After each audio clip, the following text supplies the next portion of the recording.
Welcome to episode 40, a big, tall 40-ounce of Rail Talk episodes for you. My name is Joe Bianca. I'm an ownership advisor at West Point Thoroughbreds. Pretty damn exhausted from last week at OBS, but I have a feeling John's going to perk me up with his special brand of humor. Oh, Joe, it's so good to see you. I wish we were together. I was like reaching through the camera to try to like poke you, but it's not working. Jonathan Green, general manager of DJ's Stable. And, Joe, it's the end of an era. I don't know if you realize that. Zach Wilson, the era of Zach Wilson is officially over in New York. Wow. I can't. Where am I going to put all of those memories? Oh, yeah, that's right. Right out of my brain as soon as possible. Were there any positive memories of Zach Wilson being the number 2 pick? I remember a lot of number 2, but I remember a lot of picks. That's right. Congratulations, Denver. He's all yours. And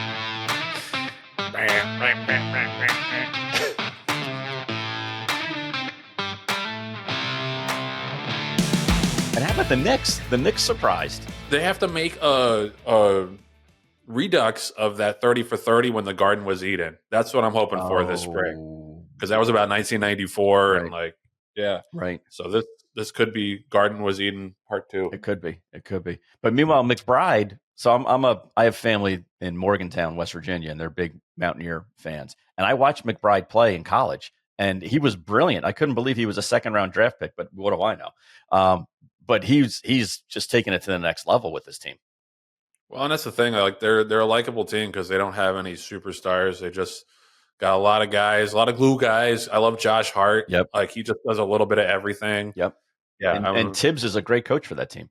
Great coach. I remember. I think he was like really the architect behind that Celtics team that Doc Rivers got the credit for. Right. That won the championship. Like it's hard to get a whole new team to lock in like that defensively. Yep. To a man, they gave him most of the credit for that. Yeah, absolutely. Even though they dumped the Gatorade on Doc Rivers. That was one of the funniest moments of sports history. Like, you could tell these guys, like, hadn't won anything yet. Like, guys, you don't dump Gatorade on a hardwood floor. Right, exactly. It's like 8 minutes left in the game. Like, I know. They couldn't even wait. They were so excited. I know. It was adorable. Anything is possible. All right, so I mentioned this in the open, but OBS April is a long week in the world of West Point Thoroughbreds. I enjoy it a ton. We had a lot of great partners there. Obviously bought some terrific horses that are still for sale, a couple of them, if some partners happen to be listening and want to jump in. So it was a great, great week, but obviously a very tiring one. We want to bring you behind the scenes of what exactly goes into buying 2-year-olds at the Ocala Breeders' sale show, April sale, or any sale, including the Fasig Tipton Midlantic sale, which is just around the corner. Going to be some big fireworks there, I'm sure. Our process is probably a little bit different than yours, John, but I'll just talk a little bit about the respect that I have for David and Gordo and Terry Finley and the buying team at West Point.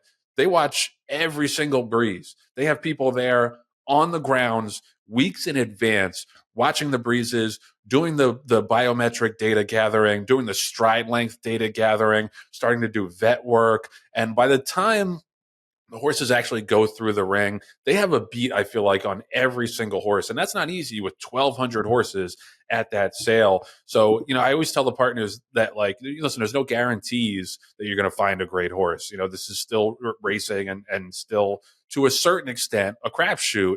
But I always feel good that the due diligence that's been done when those horses come home and we syndicate them for the West Point partners, you can have 1,000% confidence in that no stone has been left unturned. But it's such an intense, involved process. John, I'm curious, like you guys, I say this with all sincerity, like I feel like you guys have punched above your weight for a long time, not just, not in terms of the dollar amount, because you guys will spend a good amount, but just in terms of the amount of horses that you buy. I feel like you guys are in big races, pretty much disproportionate to that. So you must have a little bit of a secret sauce or a little bit of a formula or a little bit of a protocol and procedure that you guys really like and really stick to. Yeah, no, I appreciate you saying that, Joe. That's really a great compliment. I mean, the easy answer, without going into too much detail, is we just watch to see what Terry and David do, and then we try to outbid them. That's a lot easier. But we go through a similar process in the sense of we have people who are down there watching the horses gallop from the time that they set foot on that racetrack. So it's like a week and a half, 2 weeks before they even breeze. And that's when there's very few people there. The horses are relaxed. It's a relaxed atmosphere. And you can kind of get a feeling for what the horses' personalities are like. Are they skittish? Are they just laid back and it's not going to bother them? Because that takes mental energy, saps physical energy. They only have so much available when they race. So if they're losing their shit pre-race, they're not going to finish well in the actual race itself. So I think that's of utmost importance. And then in this day and age, you have to have, you're vetting the horses, but you have to have a veterinarian on your team who understands what you can and cannot live with. There's no perfect horse by the time they get to the 2-year-old training sale, because like any athlete, they're going to have strains. They're going to have little dings. They may have little issues that they've been trying to like kind of get over and overcome. And if they were perfect at that time, we couldn't afford them. I mean, they're just going to be, so many people are going to be looking for the absolute bulletproof, easy, to look at vet report that it's probably not, available for us, that kind of a horse.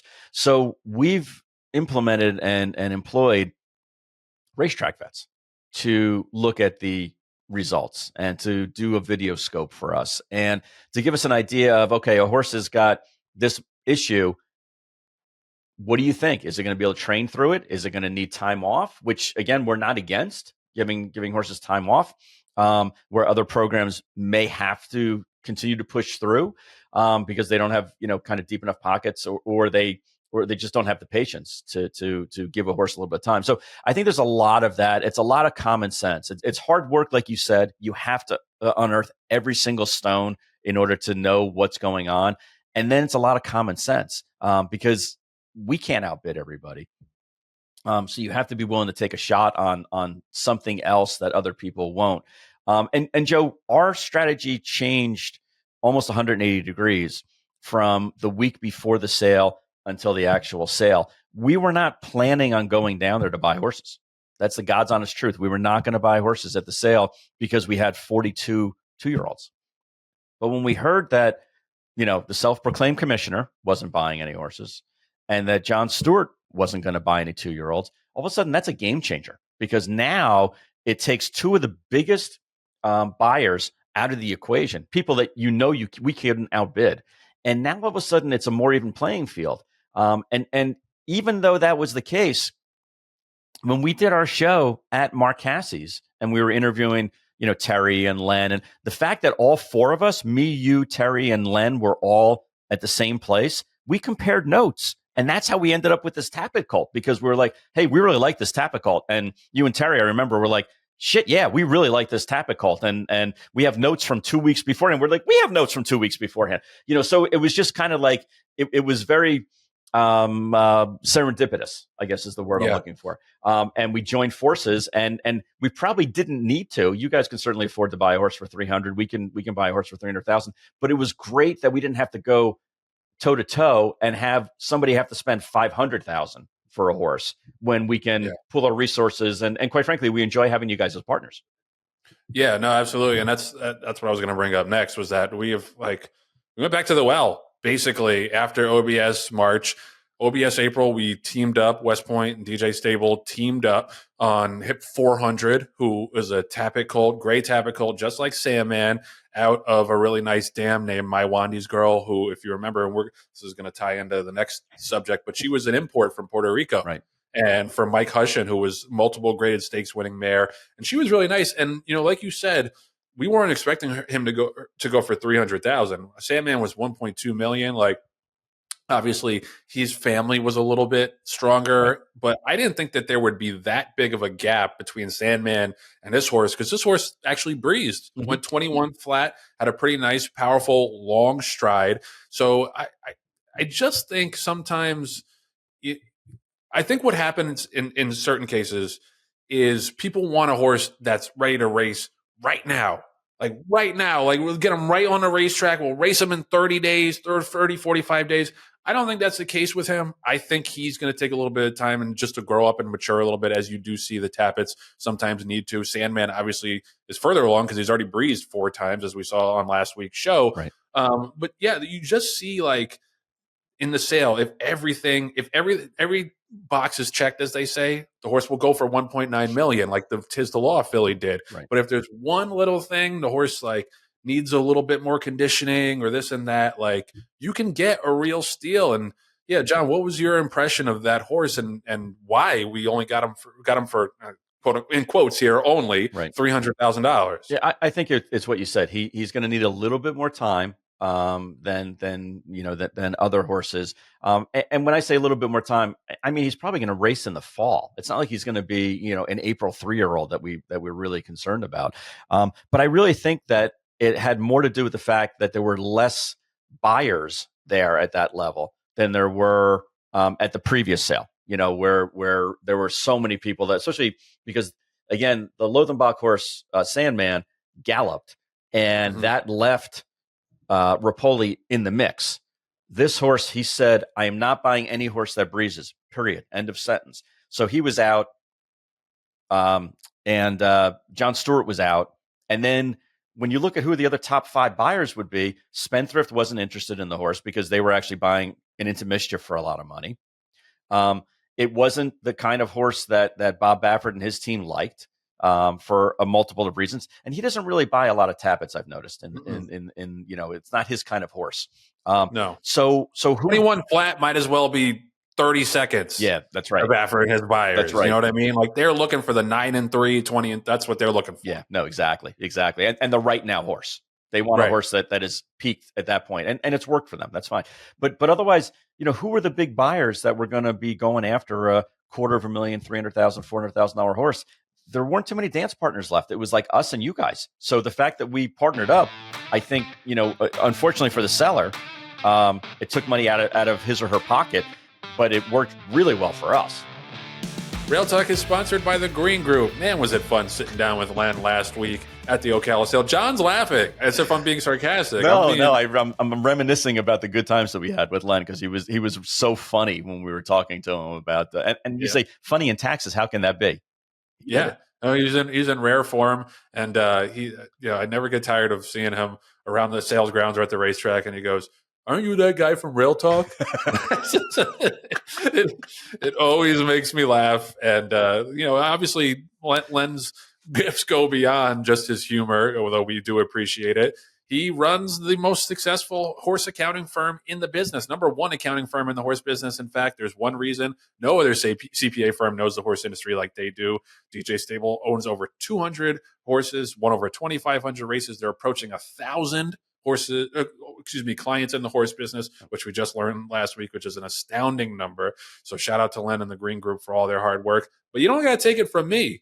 Listen to these people, major movers and shakers in the business, in fact, that Len and the Green Group have helped. Choosing the Green Group was all about that Mr. Green was so invested in the industry. He was a horse person. He understood clearly what we went through, the ups and downs of the industry. I mean, they're just experts in the equine industry, in taxes and advice. They just know exactly what is allowed, what can be done, how things can be depreciated. We swapped over recently, and it's been great, work with him and the team and to really just deep dive things and assess to make sure we're making the right moves. Green Group has been doing our taxes for about the last 5 years. Well, I think what the Green Group can offer you is their knowledge of the business, some, tax incentives in certain areas of the business that apply only to horse racing.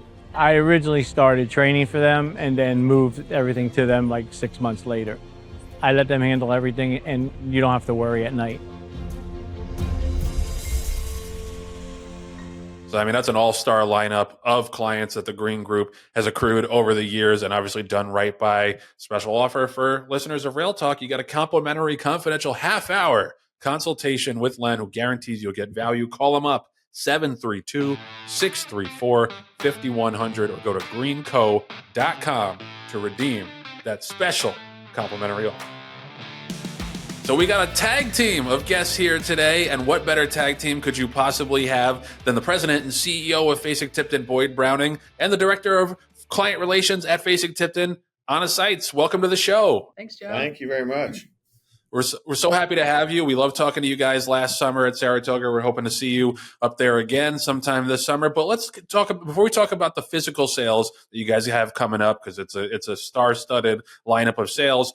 The digital sales is something that I think that you guys have really been on the forefront of, and we keep seeing those platforms grow across the sale industry. But you guys were really, I think, the first ones to step out and start doing that. Can you talk about the benefits, first of all, of hosting a digital sale, and just the response that you've seen from the industry to the point where now you pretty much have one every single month? And we aren't the first. I mean, I hate to say it, but Inglis was the first to really do it. But In America, we've been the first. Yes. So they've grown, started last February, and they've grown, like, I'd say, beyond what we'd expected. I think it took a little while for people to get comfortable with the platform and understand how it all works. But now, people are calling us constantly wanting to use it because it's so simple. The horses don't have, as you guys both know very well, the horses don't have to come out of training. The mares don't have to leave the farms. It's just such an easy platform to use, and we try to make it pretty simple for both the buyers and the sellers on our website. Yeah, and I think that clearly a couple of things that we were looking for in the digital space was to create liquidity. We all know that traditionally the markets have been pretty set, and really there was like 3 cycles. You had 2-year-old sales cycle, you had yearling sales cycle, you had a mixed sales cycle. And, at times there's needs to sell horses that don't fit into that traditional calendar slot. And the digital platform has certainly created liquidity for all types of horses. And the other thing is it's a natural setup when you have an update, when you have something immediate, when you have a horse that jumps up there and creates a sense of what I refer to as currency. There's nothing like a current horse. When people say, hey, I just saw that horse run a couple weeks ago, whether it's the horse itself, whether it's his or her dam, half brother, half sister, something along those lines. So those are really 2 of the key components. And traditionally, the other segment of the market that we really tried to tap into was the horse of racing age segment.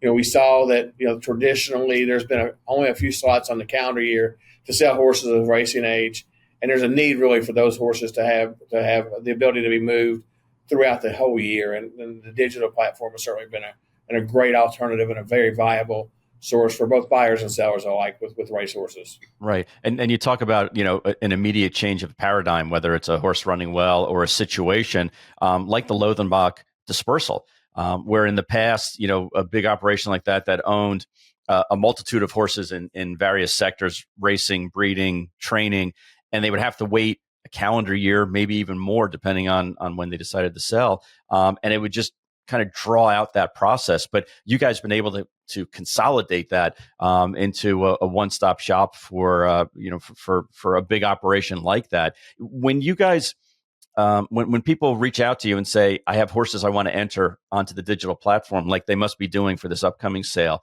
is there something in particular that you're looking for in order to kind of whet people's appetite?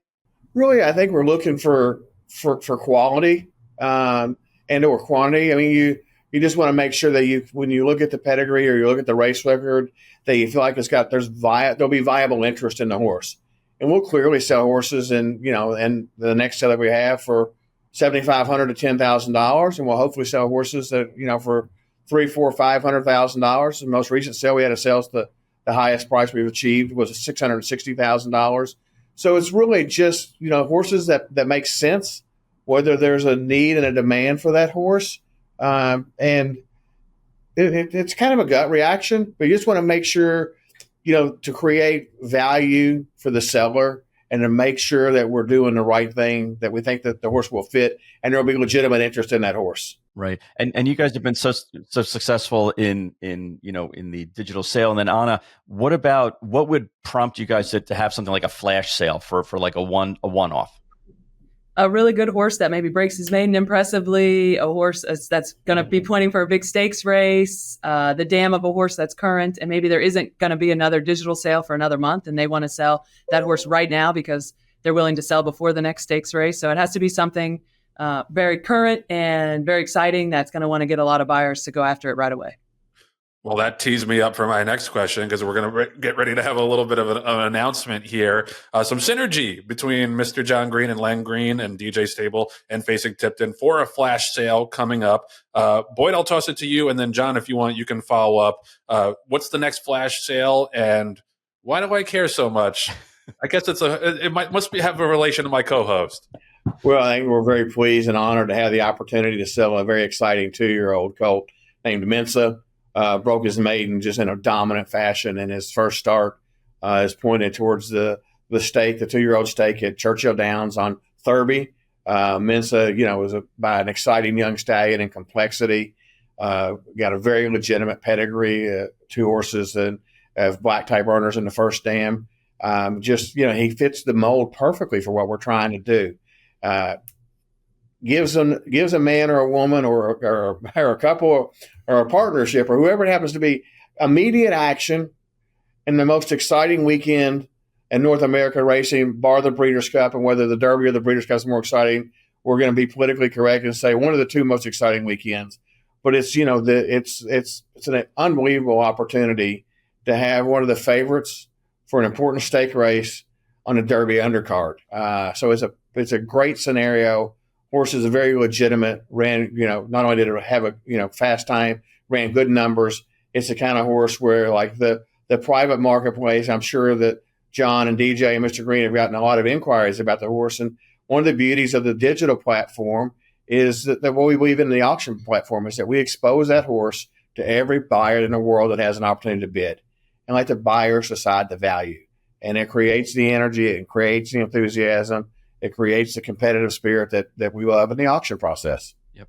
And Joe, the nice thing about it is, over the past couple of years, we've been more and more proactive about selling our top assets, whether it's horses, yearlings at the Saratoga sale, or Wonder Wheel in the Night of the Stars.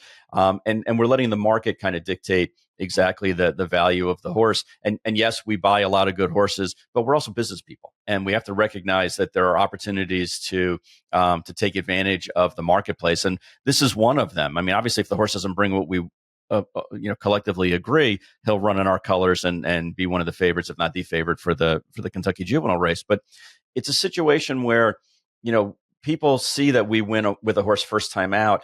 And yeah, we get a couple of inquiries, but we're not getting the kind of inquiries that we would if it was, if it was somebody that pinhooks horses, for example, on a regular basis. So this opportunity gives us the signature event, to sell this horse to the market and let the marketplace know that, that the horse is available. It's not going to be an unreasonable expectation as far as a reserve. And if we get the kind of money that we're hoping to get, and I think Fasig and TaylorMade, both of our sponsors, have been very proactive as far as trying to get a reserve that's realistic. If they buy the horse, they will literally be able to watch their horse run with their colors on Kentucky Derby weekend. I mean, what can be better than that? Yeah, no, absolutely. It's a unique opportunity, and like I said at the outset, Fasig is the place to go for these kind of opportunities, one-off opportunities, digital sales. Let's talk about the physical sales for a second, because we've seen an evolution in the past several years of the 2-year-old sales.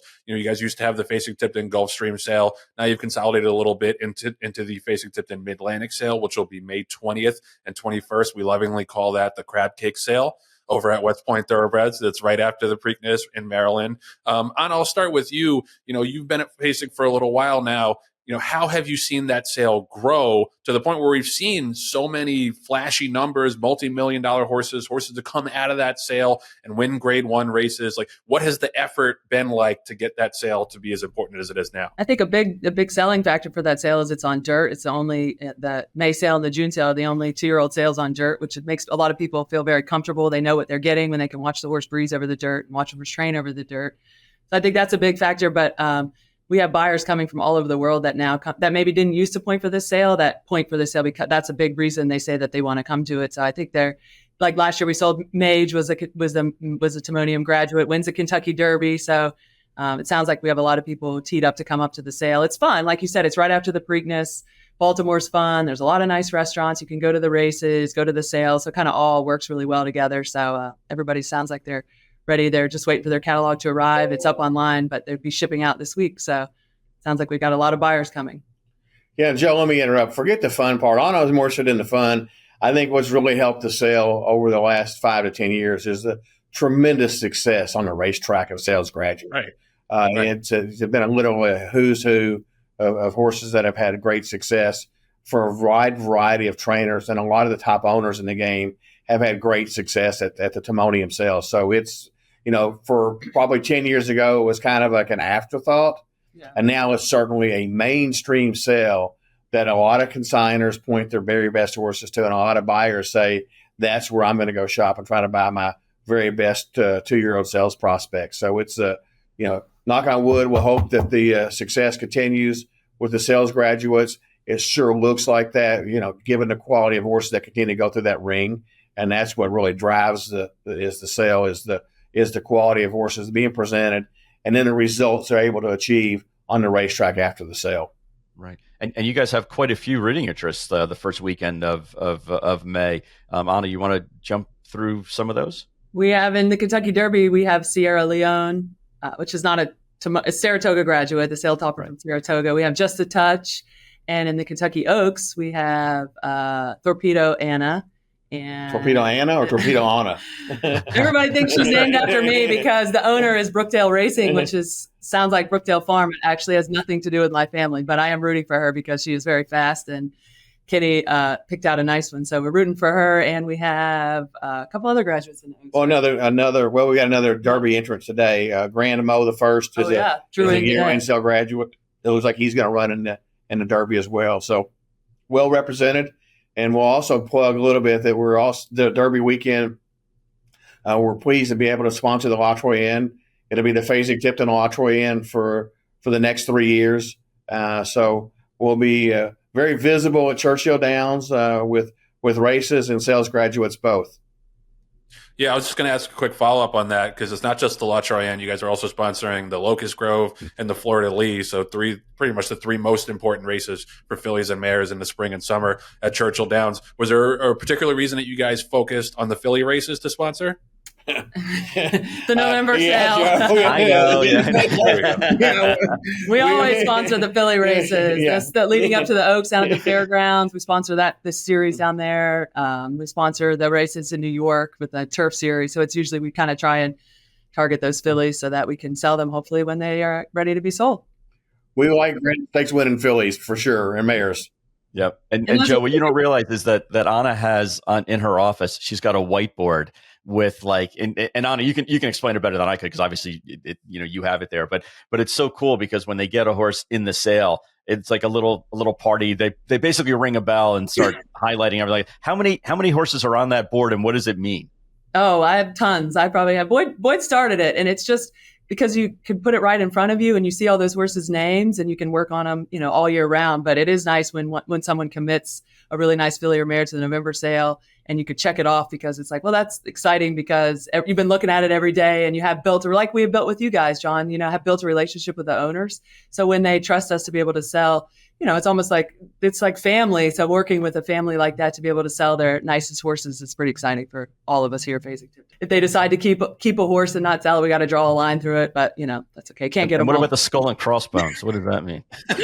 we try to avoid those at all costs. And occasionally one will get the skull and the crossbones, and we don't like talking about that. But it gives you literally it's kind of like your report card when you look up there and you see like the circles of the stars next to the ones you've got, and then you say, right now, I'm saying to myself, we're in the middle of yearly recruiting. We got a 2-year-old sale coming up.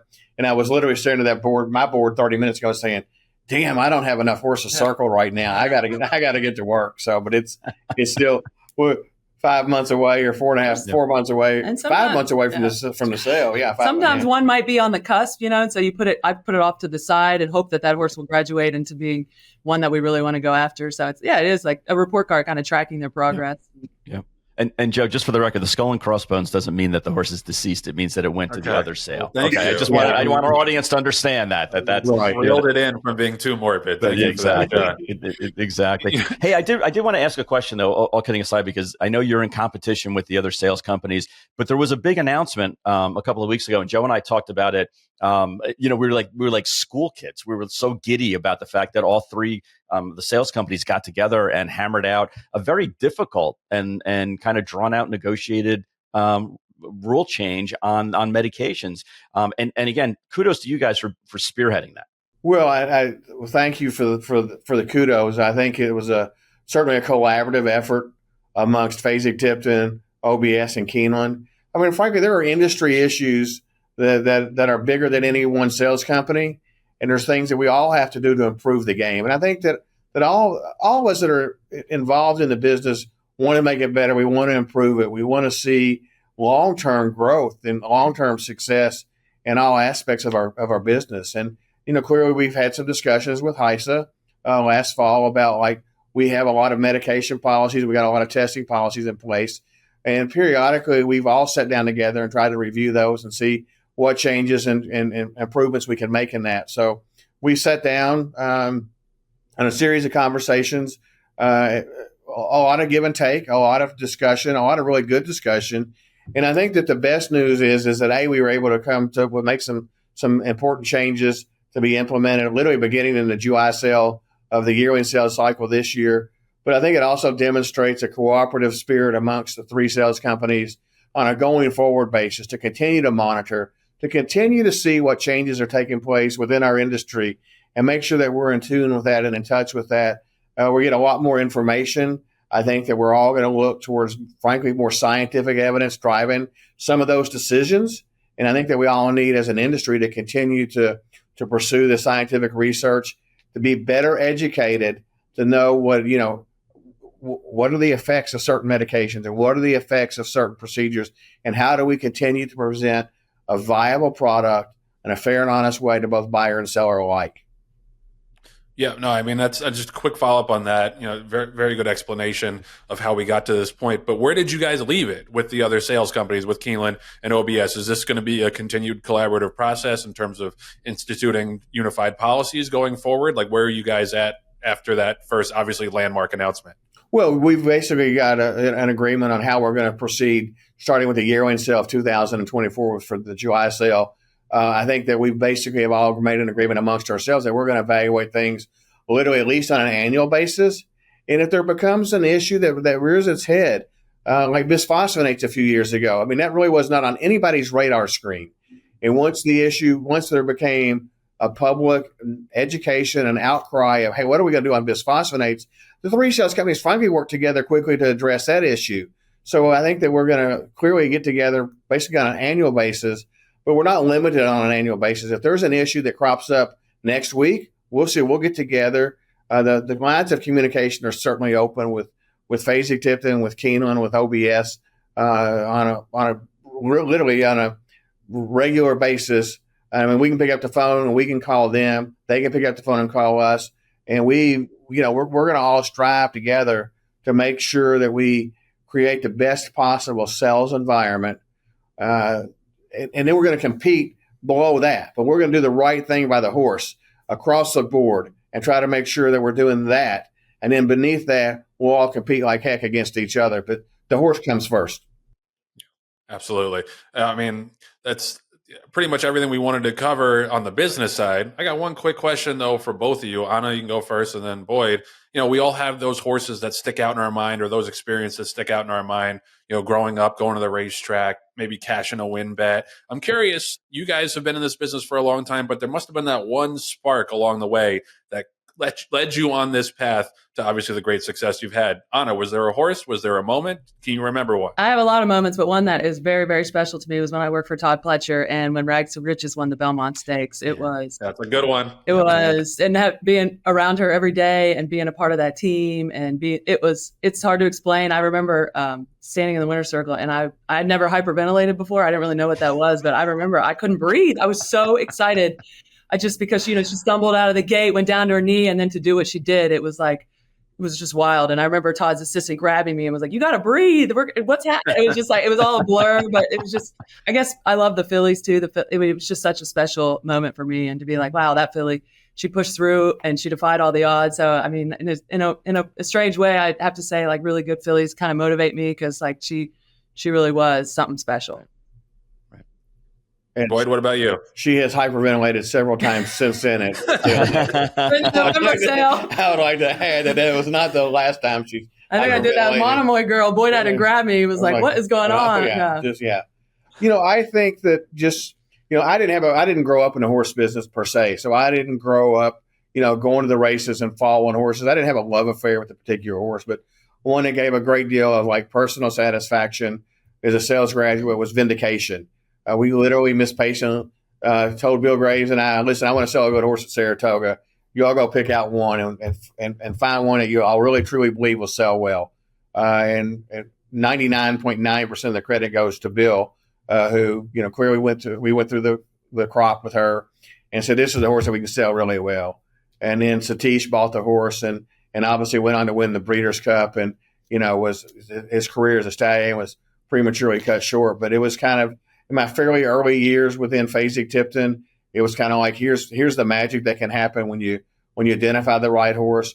They get they were prepped beautifully, sell beautifully, and it kind of creates the ultimate dream when a really expensive horse wins major races. And I swear I didn't do it like this, but it kind of creates. We got a chance of having a very similar experience happen in a few weeks, in less than 2 weeks with Sierra Leone, a sales topping yearling. Bred by by Mr. and Miss Oxley. And anybody that knows Mr. and Miss Oxley are going to say class personified, great people, great supporters and advocates of the game, do everything the right way. Gave us the opportunity to go through look at some yearlings with Brian Graves. It kind of goes full circle. And, Brian and Bill or Brian and Bain said, man, we love this gun runner colt. Think he could be a really special horse. And to see him go to Saratoga, bought by Peter Brandt and the Coolmore Group and Brooke Smith, trained by Chad Brown. And there's just lots of personal associations with a horse like that. Peter was a former owner of Fasig Tipton. Coolmore obviously has been a titan of the industry and a big supporter as both a buyer and a seller. Brooke's a relative newcomer to the game, but anybody that meets Brooke, his enthusiasm is so infectious and contagious. And we've known Chad. We've worked with Chad literally since his days as worked with Bobby Frankel. And, I think there's a lot of people here within our building that would say, Chad's our friend. So it's kind of, we've got an opportunity for a storybook situation coming up soon. You never know what's going to happen. I mean, it's been a great run already, but those are the kind of things that you take a lot of personal satisfaction and a lot of pride in seeing, the horses that you work with and develop relationships with, to see those people achieve success. It's hard to explain to people who aren't in the horse business.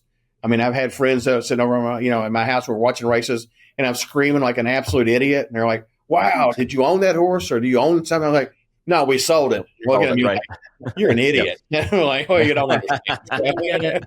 Yeah. Yep. No, but it's got to be like your kids, like seeing your kids graduate and then go out into the real world and have success, right? Yeah. Yep. John, no question. What about you? Of all the horses, was there a horse like that your dad had and what got you involved? I'm just curious. Am I allowed to ask you a question? It's fun. It's absolutely. We're open forum. We're an open book. I appreciate it. It's funny. We actually talked about that at the last podcast, and I was just going to say before you asked me that question, Anna, was, we've had our two greatest experiences in horse racing with Fasig. And that's when we bought Do It With Style out of the July New Sire Showcase, back in the late 80s. And she was our first Grade 1 winner. And then selling Wonder Wheel at the most recent Night of the Stars sale. So, I would have to say that one, if not both of them, bookended are the things that excite me the most about thinking back over the years in the industry. And again, it's not by chance that it happened with you guys. I mean, those things are there's a reason why we've been aligned, with selling and also with buying Do It With Style and then buying the sales topper at the most recent digital sales, because there's an inherent trust that we have with you guys. I wouldn't give that relationship away for anything. It's not just because you go and get your nails done with my wife. It's because you guys are true to your word and really know what you're talking about. Thanks, John. We appreciate that. I thought the connection couldn't go any deeper, but John just an extra little bit. Open the curtain. We just getting emotional here. Wow, that was very nice of you. Well, you guys are like family to us. Well, thank you. Thank you. We Listen, appreciate it. And Joe, by the way, I don't know if you know, but Anna being speechless not only is unusual because she talks all the time, but also, she was a state champion in basketball in high school. Did you know that? No. 1999. I mean, I know I can't be that old, but yes, we just celebrated our 25-year anniversary. They had us down on the court at Rupp Arena a couple weeks ago to state champion. Right. Can I ask a quick follow up on that? And how do you feel about the growth of women's basketball? Because I feel like it's exploded so much in recent years. Caitlin Clark and all the great programs. Like, you must feel so proud. Yes, I always told people. I always used to say, because my basketball team was fun to watch, and Boyd's daughter played basketball, and everybody said, "Oh, it's not the same." But women's basketball, I feel like they're really good at the fundamentals. It is really enjoyable to watch, and I think that this recent success of these women and Caitlin Clark especially have made women's basketball cool, and I think it's just awesome. So you broke ceilings. You broke ceilings for that generation, Anna. That's you got to remember. Well, her game did not break. No. Her game. A lot of dirty elbows. But it is amazing, and I think it's been kind of hard. I'm a girl dad. I got 4 daughters, so I've coached a lot of bad basketball. I had some good players that had bad coaching and so forth. But when you look up and you see that the women's championship game outdrew the men's championship game, awesome. It goes to show you just how dramatically the world has changed, and it's really, really cool. It's really exciting, and I think that we're going to continue to see further changes and developments as we look at particularly amateur athletics moving forward, and hopefully the women's program will continue to grow, much like the soccer world has as well. Just like the Phillies, Kentucky Oaks. How big is it? See, I see what you did there. You went full circle, Anna. That was great. That's can't end it on a more perfect note than that. Boyd and Anna, thank you so much for coming on. Thank you for the sponsorship. Keep doing what you do. You guys are trailblazers in the industry, and we appreciate you through and through. Thank you. We're looking forward to selling Mensa. This is going to be a lot of fun. Yeah, goes live in a couple of days. Goes live soon. Yep. Yeah, check the Fasig Tipton website. Let's do it. Let's get him a good number. God knows he needs the money. He's number one. He's number one in your program, number one in your heart, right? Rail Talk is sponsored by TaylorMade. Those summer yearling deadlines are fast approaching. I think by the time this airs, there'll be less than a week left to nominate for those sales. Obviously, TaylorMade does a great job at all the sales. The yearling sales are their particular focus. They do a phenomenal job every year taking care of the horses and the people as if they're family. And I kind of consider myself an honorary member of the Taylor family at this point. We're 40 episodes in. So, Joe, Bianca, Taylor.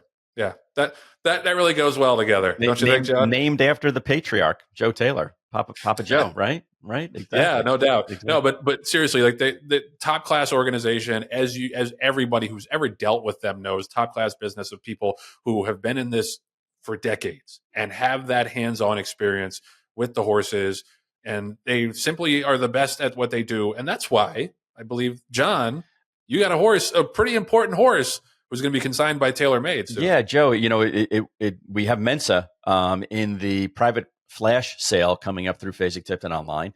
It's a private digital sale just for him. And, there was a lot of people have come up to me and said, hey, what does a consigner add value for when it comes to a digital sale? Because there's no brick and mortar. It's not like they have to have people show the horse.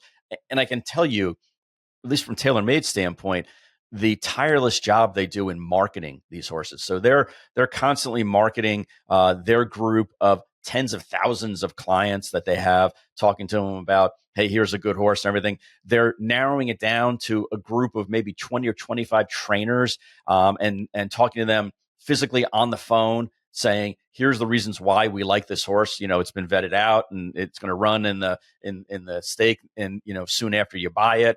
It's got a world of blue sky and green grass, but they're taking the extra steps to do that. Not to mention their videotaping and editing the walks, the gallops. They worked in close contact with Fasig Tipton to do little things like, Joe, they ordered a saddle towel just for Mensa. So that way, when the horse gallops and jogs on the racetrack the week before the race, people will know who it is as if it's like a Derby horse. It's going to have a personalized saddle towel. I wouldn't have thought of that. That was all Fasig and TaylorMade in conjunction working together. So, how does a consigner make, add value? when you're selling a horse digitally, those are just a few of the many reasons why we love TaylorMade and why we trust them to sell brick and mortar and digital. Yeah, no, I mean, that's a great point. And in addition to the horsemanship, having that creativity to sell these horses is a big part of getting the maximum return you can possibly get. So you get the total package with TaylorMade, and go check them out at TaylorMadeFarm.com. Another thing like Joe Bianca, the total package. Wanted to get in a little bit of news that broke a couple of weeks ago. There was some outcry on social media, especially about horses who have been exported to Puerto Rico, ending up in pretty bad shape. And on that note, I want to shout out Caribbean Thoroughbred Aftercare, who do a great job. I remember them doing really yeoman's work with the horses when they had the hurricanes in Puerto Rico. But, and in a larger sense, it just seems like the horse care is not up to par in Puerto Rico, and a lot of horses that get cast off from America end up in really bad shape. Sometimes end up going to kill pens, or just in terrible physical shape. So a lot of them come from Gulfstream Park, which would make sense because proximity wise, Gulfstream is the closest major racetrack to Puerto Rico. So there was a little bit of pressure on First Racing and Gulfstream Park to do something about it. And I'm just going to read you a little bit from this press release that First Racing put out recently. It says, and it was addressed to Gulfstream Park's trainers and owners. It says, recently First and Gulfstream Park were contacted by people concerned about horses who last raced at Gulfstream, subsequently sold for racing in Puerto Rico. There are significant concerns with aftercare for thoroughbred racehorses once they finish racing in Puerto Rico. And he said, we share the concerns of those individuals. In the past, Gulfstream and First Racing paid to ship some horses back to aftercare programs in the continental United States. However, it's much better for horse welfare and more effective for all of us to prevent horses from being sent to Puerto Rico, particularly those who no longer belong in racing due to injury, age, or poor performance. Going forward, the trainer and owner of record for any horse that last races at Gulfstream Park will be responsible for the cost of shipping a horse back to the United States. If it is shipped to Puerto Rico, they're going to review the number of horses that end up there from trainers and owners who have horses at Gulfstream Park on an annual basis.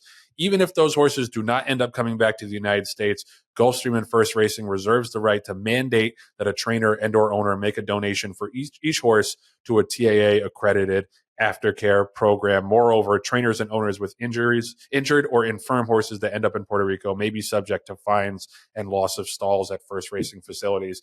That last part, to me, is the only thing that it really has any teeth. If you're going to start fining and taking stalls away from people who are responsible for horses that end up in terrible spots in Puerto Rico, then you might have a little bit of something. The other stuff is just, it's kind of nice, broad goals.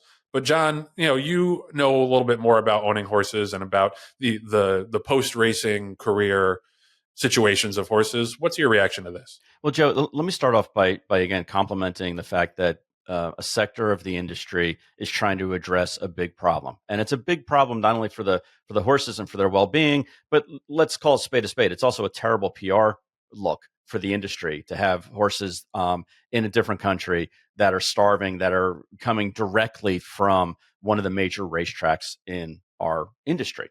And again, I sincerely am happy that that First and Gulfstream are trying to get out and have some kind of a plan and a schedule for this. That being said, I'm going to disagree with you on one thing. They don't have the teeth or the ability to mandate that owners and trainers need to make donations, to accredited aftercare if they send a horse to Puerto Rico and the horse subsequently is in a bad place. Nor do they have the ability to fine owners or trainers in accordance with their rules and conditions. I looked through the stall. The stall rental agreement, which is really the primary legal contract that trainers and therefore by proxy owners have with Gulfstream Park. And there's no fine schedule that has to do with anything of horses going off premises. They just don't have the legal authority to do it. So for them to be able to say, we are going to reserve the right to mandate that you make a donation is bullshit, because they don't have, they can reserve the right, but they don't have the authority to do it. Unfortunately, they don't have the authority to do it. It's just not something that they can do. And to say that if somebody sends a horse to Puerto Rico and they may be subject to fines and loss of stalls, okay, I'm going to call a bluff. They had 600 plus empty stalls during the championship meet. The best 4 months of racing at Gulfstream, and they had over 600 stalls that were empty. And they're scrambling to make 8 races a day to go. Are you going to honestly tell me that you're going to go to owners and say, or trainers and say, we're not going to recognize this entry because you sent a horse to Puerto Rico? It's just, realistically, it's not going to happen. In a perfect world, I would love for it to happen, but in real world, it's not the case. Now, Joe, you know me very well, and you know that I hate to talk about when somebody proposes an idea and it's not the right idea without coming up with some other kind of a solution. Well, I know that the head of the head of the Horsemen's Association from Florida and a veterinarian who is employed on Gulfstream's grounds and one of the higher ups from racing in Puerto Rico actually had multiple conversations and even an on-site meeting in the beginning of March. And they came up with a very simple answer and plan to deal with the issue of having horses come from America to Puerto Rico and not be able to race there. Because again, from Puerto Rico's standpoint, they don't want to buy bad horses. They don't want to buy horses that are at the end of their careers and have to force them to run. It's not a good investment for them either. So the 3 groups came together and actually came up with a really simple answer. And the really simple answer that they promoted to Gulfstream was, let's have a vet exam, a pre-sale vet exam that says that the horse is suitable for racing. It costs a couple $100 to have a vet do that. And it takes all of the liability off of Gulfstream, all the liability off the selling owner and trainer, as far as, are they selling a sound horse to a racing operation in Puerto Rico? So from a liability standpoint, they lose the liability, which is great. From a cost standpoint, it costs them innumerably less money to have a qualified veterinarian come in and say, this horse is suitable for racing or not suitable for racing. And Joe, let's just say the horse is not suitable for racing. Well, at that point, Gulfstream Park specifically has a wonderful person in charge of on-site aftercare coordinations in Raina Gunderson. She's on call there at the racetrack almost 24/7. She does a wonderful job. All they do at that point, if a horse is unsound or not suitable for racing, is retire its papers, which it talks about in the press release. Jockey Club already has the ability for you as an owner to go online, check the box that says the horse is going to be retired, and therefore the horse is ineligible to race anywhere in the United States, including Puerto Rico. So that would solve the problem right there. It would be a win-win-win, and these horses wouldn't even have to go to Puerto Rico and have these toothless, potential penalties that Gulfstream is promoting that say that we have the right to be able to decide if we're going to do this to you. It alleviates all the problems. Now, why didn't that get done? Well, I think personally, because it's not as flashy as being able to say, we're going to fine you and we're not going to let you have it. It's just not sexy enough. But does it solve the problem? I think it solves the problem very easily. And that's what I would have liked to have seen, because, again, representatives from the Florida Horsemen, veterinarians, and racing at Puerto Rico all agreed to do this. Yeah, solid solution. That's great. I just want to. I agree with you in principle. I think, Gulfstream is kind of in a bind here because that's, the main source of horses for Puerto Rico. Sure. I don't think Gulfstream loves the situation. I just think, they're kind of up between a rock and a hard place. Again, like with so many other fucking things in this business, like just do right by the horse. Right. Like I'm so tired of having to find these Rube Goldberg machine solutions to try to get around people not doing the right thing by the horses. Like that's just, it's exhausting, honestly, how many people will not do right by the horse. And that's honestly one of the reasons I love working for West Point is we do the right thing by the horses when they're done retiring. It should be the case across the board, man. Like, and I do think we're making a lot of progress on that, but just it's tiring. Right. How many people just do not give two shits about what happens to the horse after they have outlived their usefulness to them. So that's I think is a fundamental problem that there's just still fewer, but still too many people in this business who aren't in it for the right reasons. And I just want to give one more pop to the Caribbean Thoroughbred Aftercare. CTAHorse.com is the website.